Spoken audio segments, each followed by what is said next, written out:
கிறிஸ்துவுக்குள் மிகவும் பிரியமானவர்களே, தினம் ஒரு தூதன் வழியாக உங்களை சந்திப்பதிலே சந்தோஷப்படுகிறேன். இந்த நாளிலே அப்போஸ்தலர் நடவடிக்கை 16:31 கர்த்தராகிய இயேசு கிறிஸ்துவை விசுவாசி, அப்பொழுது நீயும் உன் வீட்டாரும் ரட்சிக்கப்படுவீர்கள் என்று.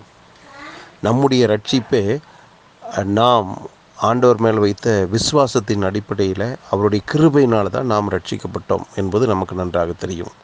ஒருவேளை இந்த வார்த்தையின்படி பார்க்கும்போது நம்முடைய குடும்பத்தார் ரட்சிக்கப்பட வேண்டும் என்று நாம் அநேக நேரங்களில் ஜெபிக்கிறோம். நல்லது, ஆண்டவர் பற்றி சொல்லுகிறோம், ரொம்ப ரொம்ப நல்லது தான். ஆனால் இவை எல்லாவற்றுக்கும் மேலாக நானும் நீங்களும் நம்முடைய குடும்பத்தார் ரட்சிக்கப்பட வேண்டும் என்பதற்காக கர்த்தரை நாம் விசுவாசிக்கிற போது அவர்கள் ரட்சிக்கப்படுவார்களாம்.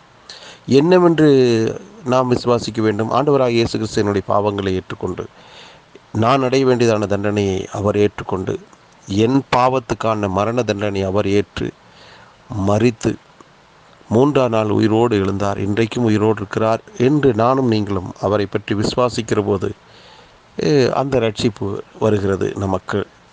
அதே போல ஆண்டவராக இயேசு கிறிஸ்து அவர்களுக்காகவும் அந்த காரியத்தை செய்தார் என்று சொல்லி நாம் விசுவாசிப்போம். நம் குடும்பத்தார் எல்லாருமே ரட்சிக்கப்படுவார்கள். இன்னொரு காரியங்களை நாம் எப்படி விசுவாசிக்க வேண்டும் என்று, அவர் இருக்கிறார் என்றும் அவரை தேடுகிற நமக்கு பலன் அளிக்கிறார் என்றும் நாம் விசுவாசிக்க வேண்டும் என்றும் கர்த்தருடைய வார்த்தை சொல்கிறது. அப்போது நாம் அவரை தேடுகிறோம், தேடுகிற எனக்கு அவர் பலன் கொடுக்கிறார். தேடுகிற எனக்கு என்னுடைய காரியங்களை அவர் விசாரிக்கிறார். அவர் அதிக அன்புள்ளவராய் அக்கறை உள்ளவராய் அதை ஏற்றுக்கொள்கிறார் என்று நாம் அவர் மேலே வைக்கக்கூடியதான அந்த அன்பு கலந்த விசுவாசம் நம்முடைய வாழ்விலே அடுத்த எல்லைக்குள்ளாக நடத்தி செல்லும். இந்த வார்த்தை கேட்டுக்கொண்டிருக்கிற தெய்வ ஜனமே, ஆண்டவராகிய இயேசு கிறிஸ்துவை நாம் விசுவாசித்து வாழ்கிறோம். நம்முடைய வாழ்க்கையிலே நாளுக்கு நாள் இன்னும் பக்தி விருத்தியின் அனுபவங்கள் வர விசுவாசம் மட்டுமே அதன் ஒவ்வொரு படியாக மேலே ஏறி வருவோம்.